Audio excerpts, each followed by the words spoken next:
Let me get on here. Where am I at? I'm trying to find it. There I am. Hey. Yes. I was running a little bit late. I was talking to this other guy. He's talking my ear up and stuff. So anyway, how you doing? Good. How are you? Oh, I'm staying busy, running around today, and then doing a bunch of interviews. How you doing? Pretty good. Can you? I see the album cover in the background. I see a Well, beautiful woman in front of me. What more could you want? A awesome. great record and a beautiful woman. Well, thank you. My name is You're welcome. Alex. I actually have an Instagram Love Sugar show, so I'll be the one interviewing you today. Thanks for taking the time to do this with me. No problem. No problem. I love So, that. Love sugar. yeah, I do like a lot of sugar, so it kind of makes sense. Well, I'm here. So, I know the new album is coming out. How do you feel about it? We're excited. Yeah, 17th record in the history of Riot. There were some earlier versions, and we're just proud that the band still carries on after all these years. A lot of passion into it, and it took us a while to get this one out. Since the last two we did in the Riot Chapter 5 formation because of the lockdown and all that stuff, the COVID lockdown. It took a while, but we didn't want to release it until it kind of got back to a little more normalcy because we wanted people to be able to maybe physically go by it and see the band. And there was too much lockdown and rules in each town, especially in Europe and countries. So we thought it was a good time to, wait. And then now everything's getting back to, normal a little bit. And we've been through three producers. So we finally came up with a producer we really, dig. He did a couple records for us, and the final product came out, and we're very proud of it. It took a while, but we think it does the legacy of Riot justice. I think it's pretty cool. And correct me if I'm wrong, but didn't you do a label change as well in there? Yes, we did like we were on Steamhammer when we decided to continue. And then we moved to Nuclear Blast, the big metal label. We knew Marcus; he's a big Riot fan, Wojjan, and so we were with them for a while. And Mhm. his A&R team and the PR team were just great. And then he told me, he said, "Hey, there's kind of a change, something going on at Nuclear Blast, and we're going to do an offshoot called Atomic Fire." And I said, "Well," he goes, "but you're welcome to stay with Nuclear Blast, but contractually you can come with us because we're all still friends." And he goes, "With us, it's we're your team from Nuclear Blast. So obviously you want to go with the team that loves your band, has Right. helped push you and stuff like that." So we were like, he took everybody over there, he said, "Okay, we're going to do that." So that was one of the things, the label change. And then just recently, they're a part of that Reigning Phoenix music now, which is Hmm.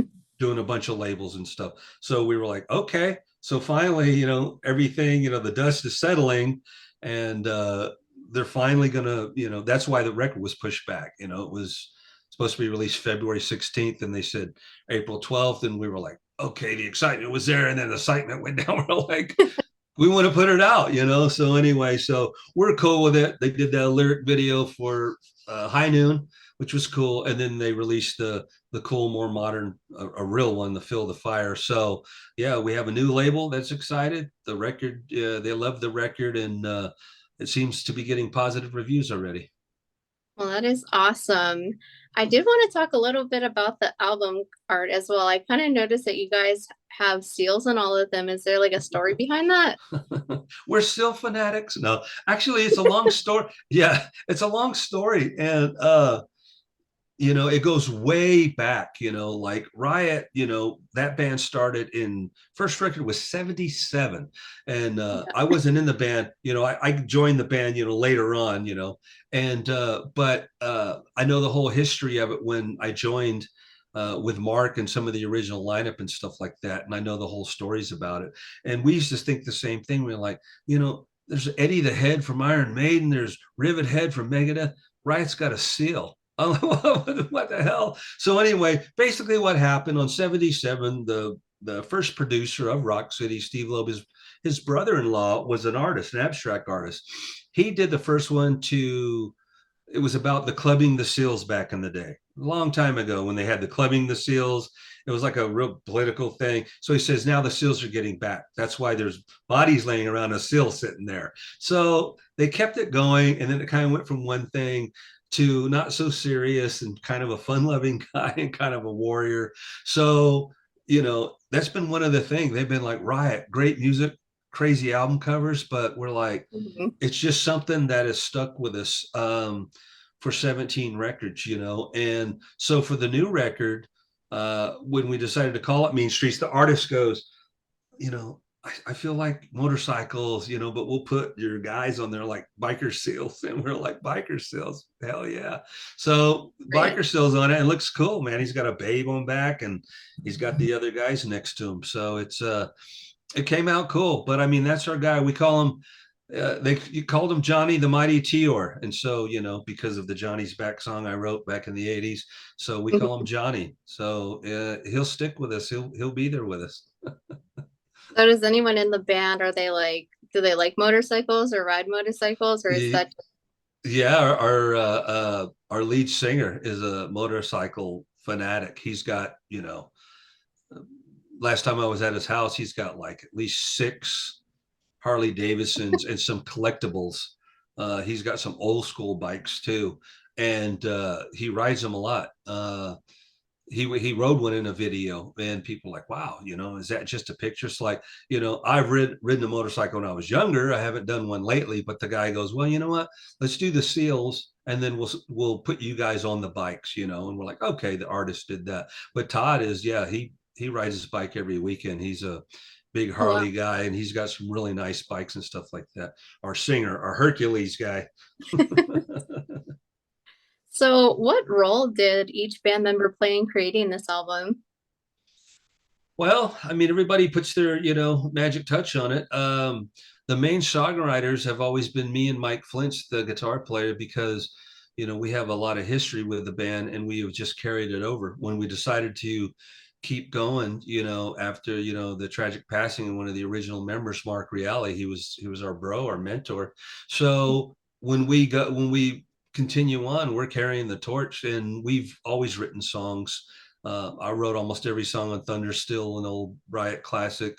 And then Mike wrote a lot of songs. So we continue to write the music. But upon continuing, we had member changes, but we put together a band when after that passing, in 2012. So we decided to come out. We got to, the label picked the record up and stuff. But me and Mike wrote all the songs, and we hired Todd Michael Hall, the singer. I did Mhm. some demo work just to see how we were going to sound putting a new band together.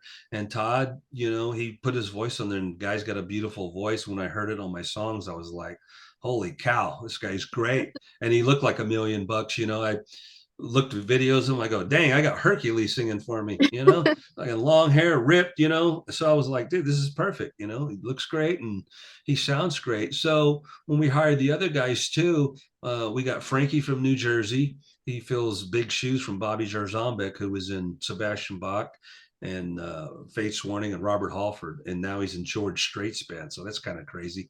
But and then Little Nick was one of Mike's guitar students. So after we got everybody together, we put the first record out and we listened to it. And we're like, there's something about this lineup. Everybody brings their magic to it, And so, we felt like, wow, when we did the first record, when we came back, it sounded phenomenal. And then as we started touring and playing, we started becoming, brothers like bands do. And Right. then, we recorded the second one, and there's just something about this lineup. I mean, uh, me and Mike write all the songs, and I write lyrics to my songs, but Todd will write lyrics to Mike's because Mike doesn't really do lyrics. So we found a formula, and everybody does their magic on it. I'll send them my songs on a demo version with uh, a drum machine, bass, and I play guitar too. So I do all that, hand it to them. Then they put their magic on it. Frank does real drums. Nick and Mike do amazing guitar work. Todd sings like that. So it's a certain formula that just the band is great. And this is a record for Riot. They've had so many band changes. This will be our third record with the same exact lineup. and that's a record for Riot. Oh so, wow. so we're like brothers, man. We fight here and there about songs and choices and stuff, but we love one another, and we're fortunate enough to still be here and putting out music. So yeah, it's cool, man. Yeah, what keeps you going after all this time? Because you've been in the band for a really long time as well. I'm an old man. The I've been in the band quite some time, and it was cool. It was almost like rock star. I joined one of my favorite bands, like Marky Mark did. I had the first two records, and then I became friends with the leader, Mark Reale. I lived with him in Brooklyn, and he lived with me. He passed away in Texas, and he was living with me at the time. So it's been so long, and 17 records. The band's 50th anniversary is next year. And it's Wow. just, yeah, they have a lot of history, and some members have passed away. And, me and Mike, have been in the band for a while. I joined, back in like 84, the end of it. And my first record was Thunder still in 1988. So, we have a lot of history and passion, and we do it for the fallen warriors and for Mark. Mark's dad wanted us to continue. Don't bury my son's music with him, keep out there Right. and do it. So, we did that, and then we continued on in a really cool way for the legacy and stuff. So it's, it's not even the fact that it's a money maker thing, because Riot's not like a Metallica, mega, even those bands that make, a decent money and travel around. Riot's still one of those seminal bands. We always have been. So it's a lot of passion, and we just go out and enjoy seeing the fans, going to different countries, enjoying the culture, meeting the fans, playing music for them. It's satisfaction, you know what I mean? And it's money can't buy that. So we do the best we can, and that's why we're still moving forward. I'm an old man, my neck is not broken yet, so I don't look bad for 60, do I? Come on. Not at all. It's all that tequila I drink, because it's Riot Swords and Tequila. It's my vaccine. Hey, if it works, it works. No Yes, one can ma'am. say anything about it. Yes, ma'am. It's So my love. It's my love sugar. it's something. Yeah, it is. So I do want to talk about the song Feel the Fire, the music video. I mean, obviously you got a good-looking girl in there and you also have some flames, but is there any other fun stories or anything you can tell us about it? Well, you can't go wrong with a good-looking woman, and plus you have a great-looking guitar player, bass player, well, it's kind of strange, because Riot's history, we've had a lot of different styles of music. There was hard rock, heavy rock, and then we did power metal and stuff. So when we did this new record, I said, let's go back and just make a real good variety of Riot songs. Like, we'll do some stuff that sounds power metal, and then we'll do some stuff that's rock, like we used to do back in the 80s. We had videos on MTV when they played videos, and they were like, rock songs and stuff, so we decided, let's do something cool, and let's not do a green screen. Let's get a big producer. Tom Flynn produced it. He does, Buck Cherry, Lamb of God. He did some Run DMC. He does Saw, the movie, some different things for it. Anyway, and let's not green. Let's go to a place. So we went to Tinton Falls, New Jersey, in a big sound stage, and it was like a movie thing where they shoot movie stuff with a track with the cameras and cut. I mean, it was the real deal, like we did back in the 80s. So we did that, and then when they wanted to pick a real video after the lyric video. They did High Noon as the lyric video, the first one. They wanted to still keep that metal sound before we shock people with a rock song, So uh, Right. we said, okay, well, then let's do Feel the Fire. And I wrote the music and the lyrics. So the concept was, I want to write a song that sounds like old school Riot, Judas Priest, Led Zeppelin on that breakdown, like a sexy breakdown, where the chick's dancing with Todd a little bit. And I Yeah. said, that's just got it's got a cool vibe. And I wrote the lyrics, Fill the Fire. It's about filling the fire with a woman, a hot woman. They have this obsessed relationship, my obsession, that kind of vibe. So it was just real like fire. And then Tom goes, well, yeah, let's have fire and lights and fine babe. So he got Liv Walsh, who was like Miss Pennsylvania or somewhere or something. And so we have this girl walking around, these bunch of old heavy metal guys and a fine woman walking around. So I mean, we're going like, okay, so we're going back to cherry pie, like Warren. She's my cherry pie. You got a girl like Bobby Brown. So anyway, we did that, and we're like, okay, yeah, it came out cool, and the song's cool. It's catchy.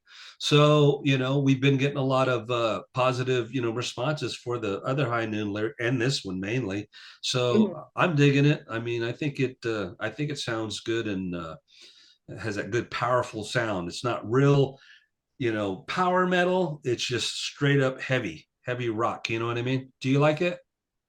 I actually watched it for the first time the other day. And I was like, this video looks amazing, like the Thank you. quality of it. And I'm just like, mostly, some people when they make music videos, they don't put anything that's in the lyrics in the video. It's something completely different. So I Yeah. really appreciated seeing the fire. And while I was listening to it, my husband asked me, "Are you listening to Judas Priest?" I was like, "No."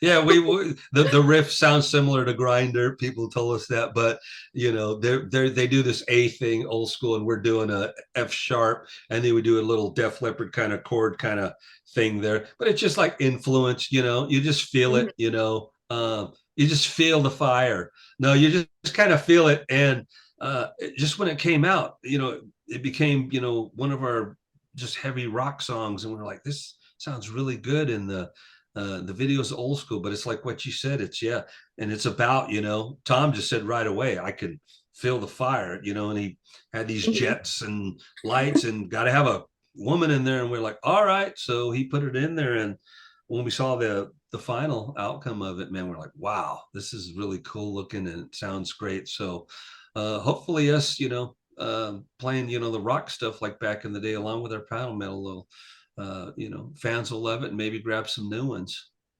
Yeah, well, I definitely am loving it, and I'm super excited to hear the rest of it because I love 80s rock, I love power metal, I love metal in general. So I'm like, this is awesome for me. Hell yeah, rock and roll, man. Yeah, I hope you like it. I mean, you heard the most of the record yet, or haven't listened to it, or? Yeah, a good portion of it, but I'm ready to see the whole thing and get a copy of it myself. So I'm excited. Oh, cool, man. Yeah. So we put a lot of passion in it, and we recorded since that 6 years. We actually wrote 20 songs, and we picked the best dozen. So we figure, let's just pick the best ones, and we have some leftovers. And Mike has a different style, and I have a different style. So Right. there's variety and stuff like that. So hopefully everybody digs it, man. So I know you did talk about how this album's going to be like a little bit of power metal, a little bit of going back to the roots, but how does it also compare to like previous albums? Because I know you said you have like 17 now. So, Yeah, 17 records, man. It's something we decided to do. I mean, we didn't plan it 100%, but we did discuss, I mean, all the styles, because there are people have their favorite versions of Riot. They're like, oh, we like the early stuff. Oh, we like the Thunder still. We have two big records in our career. We have Fire Down Under, which was huge back in the 80s, and then 88 Thunder still was our next biggest one. So the band has always released rock stuff and power metal, even stuff that sounded like White Snake and Rainbow for a little bit, like the Mike DeMeo era that Mike was doing. So it was like, you know what, we need to do, just let's make a record that's not like one style. Let's go to the roots, and let's just put together a good album of Riot's history, so to speak. So that's why there's a song in there called "Lean Into It." It's towards the end. Um, Sounds like a very radio commercial song. Like we had a song called Marianne back in the day, and it's like you could hear this on radio, and it's like wow. And then we have a song called Mean Streets. Da, da, da, da, da, it's about the streets of New York City, and it's a little hard hitting. So yeah, you got a rock, hard hitting one, a little more technical one, and then you got a commercial one. So yeah, we wanted to just mix it up a little bit, and see if everybody likes us doing from the first record style all the way to the new one. You know what I mean? So, right. older, new fans, this should make everybody happy. It's got a little bit of each style from the history. That's awesome. Are we Yeah. going to see any collaborations on this album? On this one, well, and this is weird. Riot's 50th anniversary is next year. Wow. Golly, you weren't even born yet, but No. but we what it was is, well, I wasn't. They came out in 75, released the first record in 77. So like I said, I didn't join till 84. So But yeah, they're talking about on the 50th. We're kind of thinking about that for 2025, since it is, 50. We're thinking about recording. We're still friends with some of the lineup, some of the members of the band, Hmm. Rick, and so all these people. We're gonna try to reach out and maybe do some songs together and maybe re-record some classics from the past, but Right. with the new band and all that. And so the 50th anniversary next year, that should be like collaborations with people and stuff like that. So that'll be cool. This one right here, I mean, it's just been us five for over a decade, which is crazy. We were talking about that. My singer was like, I've been in Riot over 10 years. I go, I know, 3 records out, but we did make a record. This is, like I was saying, the same members for 3 records, which is a first for Riot because we've had many changes, but we are brothers. And so we're going to continue on as long as we can. As long as my neck doesn't break and I have plenty of tequila, I'll continue for another 10 years when I'm an old man. Beach streets. That sounds good to me. I mean, you might as well do something you enjoy. Yeah, yeah. I mean, we enjoy it, man. This is part of it.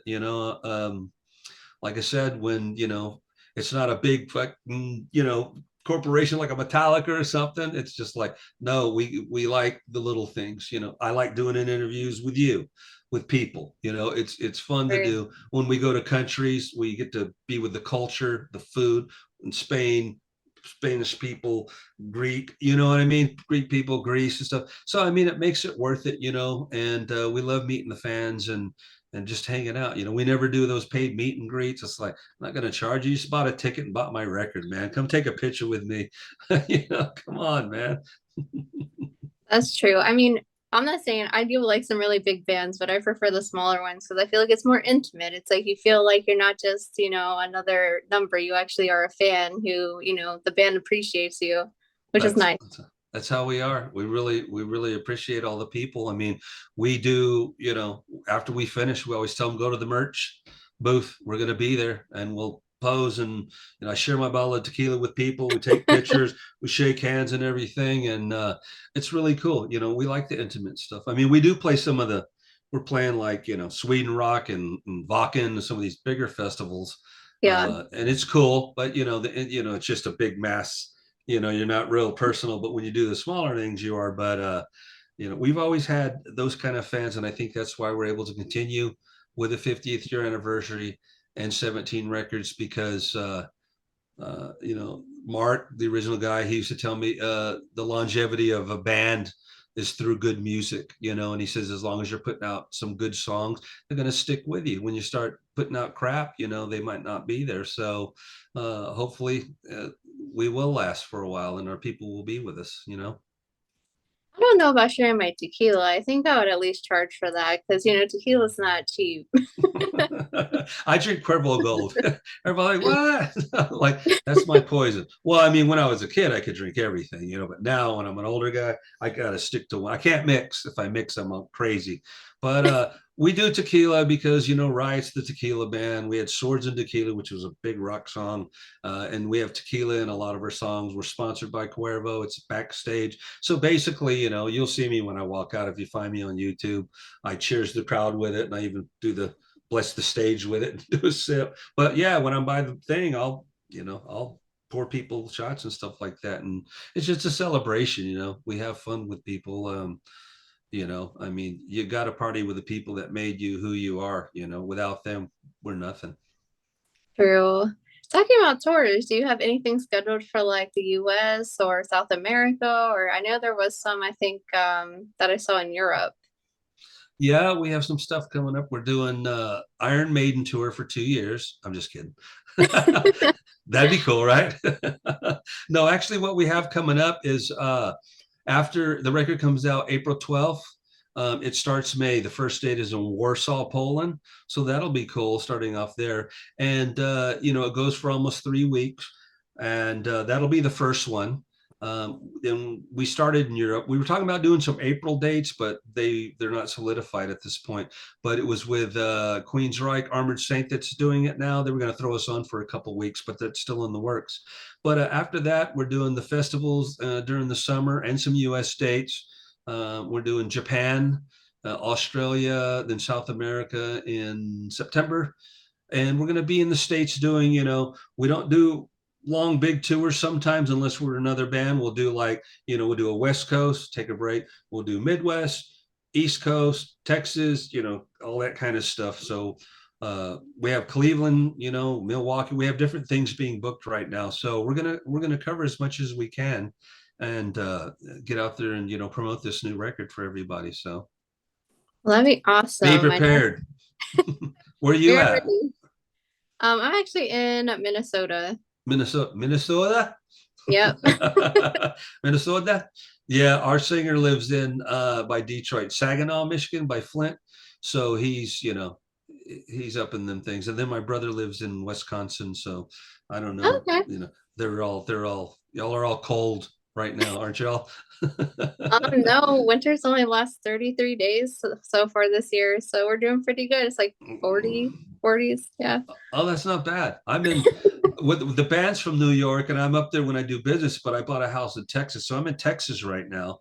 Texas is hot for 11 months, and maybe 1 month, kind of cold. So yeah, we have just that kind of hot weather the majority of the time. But we'll be up there in the Minnesota area and up there. So yeah, hopefully you and your old man come out. We'll hook it up. Well, we are excited for April 12th for the release of the album. And I just want to have one final question for you. Is there any Okay. message, comments, anything you'd like to say to your fans?